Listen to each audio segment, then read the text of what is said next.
अस्सलाम वालेकुम and what's up everybody, this is Ishan Janjua and welcome to today's video. आज की वीडियो आइल्स स्पीकिंग टेस्ट की बिगिनर्स गाइड होने वाली है, जिसके अंदर मैं बहुत सारे क्वेश्चंस को आंसर करूंगा, जैसे आइल्स स्पीकिंग टेस्ट का स्टैंडर्ड टाइम क्या है, आइल्स स्पीकिंग टेस्ट के कितने पार्ट हैं और कौन सी स्किल्स को असेस किया जाता है और कौन से पैरामीटर्स के ऊपर आइल्स की मार्किंग की जाती है। तो सबसे पहले, if you are new to the channel, consider subscribing and also hit the bell icon to get notified for my latest content updates. सबसे पहले बात करते हैं स्टैंडर्ड टाइम की, कि एक आइल्स स्पीकिंग टेस्ट के लिए स्टैंडर्ड टाइम क्या है। आइल्स स्पीकिंग टेस्ट के लिए स्टैंडर्ड टाइम है 11 से 14 मिनट का, 11 to 14 मिनट्स। ये डिपेंड करता है इन्विजिलेटर के ऊपर कि whether he decides to exceed the time limit और whether he decides to stay under the limit. ये जो है इन्विजिलेटर डिसाइड करता है, तो ये चीज़ आपने अपने जहन के अंदर रखनी है। फिर हम बात कर लेते हैं कि how many parts are there.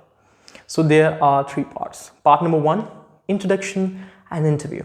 Part 2, long individual turn. Part 3, two-way discussion. ये 3 पार्ट हैं आइल्स स्पीकिंग टेस्ट के। तो सबसे पहले बात कर लेते हैं पार्ट 1 के ऊपर, वो है इंट्रोडक्शन एंड इंटरव्यू। नाम से पता चल रहा है कि इसमें 2 पार्ट्स हैं, एक इंट्रोडक्शन है और एक इंटरव्यू है। तो इंट्रोडक्शन की बात कर लेते हैं। इंट्रोडक्शन पे अगर हम आएँ तो इसके 2 वेज हैं कंडक्ट होने के। एक वे तो ये है कि इन्विजिलेटर आपसे कहेगा कि प्लीज़ इंट्रोड्यूस योरसेल्फ, तो तब तो आपके पास एक फ्रीडम मौजूद है कि आप जो कुछ उसको बताना चाहें अपने बारे में बता सकते हैं। एक दूसरा तरीका है, उसके अंदर ये होता है कि क्यूरी बेस्ड आपके साथ इंट्रोडक्शन होता है, जिसके अंदर इन्विजिलेटर आपसे क्वेश्चन करता है, आप उसको आंसर करते हो और आपका इंट्रोडक्शन हो जाता है। For example, what is your name, where are you from. तो इस तरह के क्वेश्चन वो आपसे करेगा और आपका इंट्रोडक्शन इस तरह कंडक्ट करेगा। ये 2 वेज हैं जिनके अंदर आपका इंट्रोडक्शन कंडक्ट किया जाता है। सो आपने इन दोनों सिनेरियोज के लिए अपने आप को प्रिपेयर कर लेना है। अब हम बात करते हैं सब पार्ट 2 यानी कि इंटरव्यू के ऊपर। तो इंटरव्यू किन चीज़ों के बारे में आपसे लिया जाता है, क्या क्वेश्चंस किए जाते हैं। जनरल क्वेश्चंस किए जाते हैं आपसे फेमिलियर टॉपिक्स के रिलेटेड। तो फेमिलियर टॉपिक्स क्या हो सकते हैं, आपके होम के रिलेटेड, फैमिली के रिलेटेड, वर्क रिलेटेड, आपकी स्टडीज़ के रिलेटेड, आपके इंटरेस्ट और हॉबीज़ के रिलेटेड। ये वो फेमिलियर टॉपिक्स हैं जिनके ऊपर आपसे जनरल क्वेश्चनिंग की जाती है इंटरव्यू पार्ट के अंदर। तो अब मुझे लगता है कि आपको समझ आ गई होगी कि आपके फर्स्ट पार्ट के अंदर आपका इंट्रोडक्शन है और आपका इंटरव्यू है। और आपको ये भी बताता चलूँ कि इसके लिए स्टैंडर्ड टाइम क्या है। इसके लिए स्टैंडर्ड टाइम है 4 to 5 मिनट्स का। तो ये आपने इस लिहाज से अपनी प्रिपरेशन करनी है 4 से 5 मिनट को जहन में रखते हुए कि मैंने जो अपने मटेरियल और जो अपने आप को मेंटली प्रिपेयर करना है वो 4 से 5 मिनट के लिए प्रिपेयर करना है पार्ट 1 के लिए। अब बात करते हैं part 2 and that is individual long turn.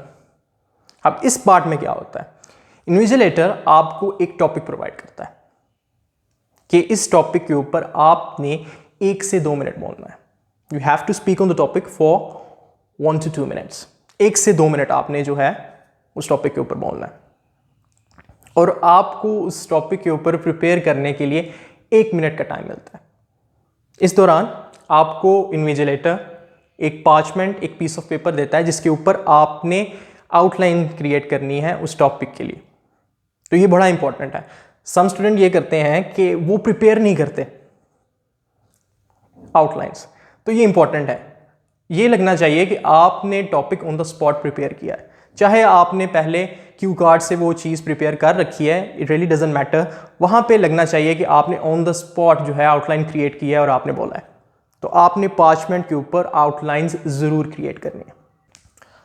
तो अब मैं बात करता हूँ एक और इम्पॉर्टेंट चीज़ है जो 1 से 2 मिनट है। ये बड़ा कंफ्यूज आप लोगों को करेगी कि 1 से 2 मिनट बोलना है, या तो 1 मिनट बोलूँ या तो 2 मिनट बोलूँ, कितने मिनट मैंने बोलना है, ये बड़ा आपको कंफ्यूज करेगा। तो आपको ये बताता चलूँ कि आपने अपने आप को प्रिपेयर करना है 2 मिनट्स के लिए किसी भी टॉपिक के ऊपर। For any given topic you should prepare yourself for 2 minutes. 2 minute के लिए आपने अपने आप को ज़रूर प्रिपेयर करना है। हो सकता है इन्विजिलेटर आपको 1 मिनट 15 सेकेंड, 1 मिनट 30 सेकेंड पर रोक दे। ये भी हो सकता है कि वो आपको पूरे 2 मिनट्स आपके जो है वो कंज्यूम करवाए। ये तो आप इन्विजिलेटर के ऊपर डिपेंड करता है। तो आपने अपने लिए जो कंटेंट को प्रिपेयर करना है वो 2 मिनट्स का प्रिपेयर करना है। ये आपके लिए लाजमी है, ज़रूरी है। आपने अपने आप को 2 मिनट्स के लिए प्रिपेयर करना है। और वर्स्ट केस सिनेरियो भी बताता चलूँ कि होता नहीं है, लेकिन वर्स्ट केस सिनेरियो के लिए अपने आप को आपने ज़रूर तैयार करना है। तो आपके पास एक दो आउटलाइन ज़रूर होनी चाहिए। अगर आपकी टाइम लिमिट एक्सीड करवाता है इन्विजिलेटर, कहता है कि 2 मिनट से ज़्यादा बोलें, तो फिर उस सिनेरियो में आपके पास एक दो आउटलाइन के पॉइंट्स ज़रूर होने चाहिए ताकि आप के लिए कोई मुश्किल ना बने। तो ये है आपका पार्ट 2। पार्ट 2 के अंदर एक और चीज़ भी है कि जब आप बोल लेते हैं अपने टॉपिक के ऊपर 1 से 2 मिनट, तो फिर आपसे किए जाते हैं क्वेश्चन टॉपिक रिलेटेड। टॉपिक के रिलेटेड इन्विजिलेटर आपसे 2 से 3 क्वेश्चंस करता है और आपका पार्ट 2 जो है वो कंक्लूड हो जाता है, ख़त्म हो जाता है। तो अब ये हमारा पार्ट 2 ख़त्म हो गया। अब बारी आ जाती है लास्ट पार्ट की, पार्ट 3, टू वे डिस्कशन, दो तरफा मुबाहिसे की। अब इसके अंदर होता ये है कि इन्विजिलेटर जो है वो आपसे फर्दर क्वेश्चनिंग करता है टॉपिक जो आपको उसने पार्ट 2 के अंदर दिया हुआ होता है।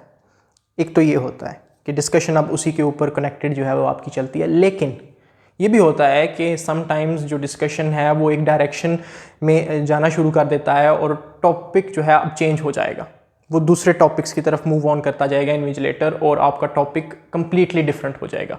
तो आपने ये नहीं सोचना कि पार्ट 2 के रिलेटेड ही पार्ट 3 के अंदर मुझसे क्वेश्चन होंगे, नहीं। ये भी हो सकता है कि कंप्लीटली डिफरेंट डायरेक्शन में आपका डिस्कशन चला जाए और आप एक कंप्लीटली डिफरेंट टॉपिक को इन्विजिलेटर के साथ डिस्कस करें।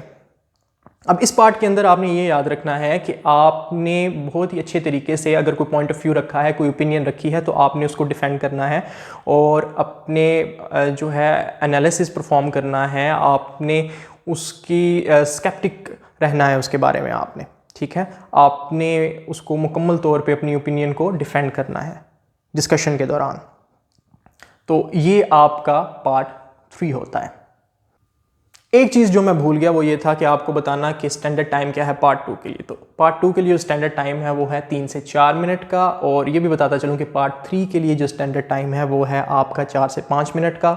अगर आप इसको ऐड करें तो आपके पास स्टैंडर्ड टाइम आ जाता है 11 से 14 मिनट का।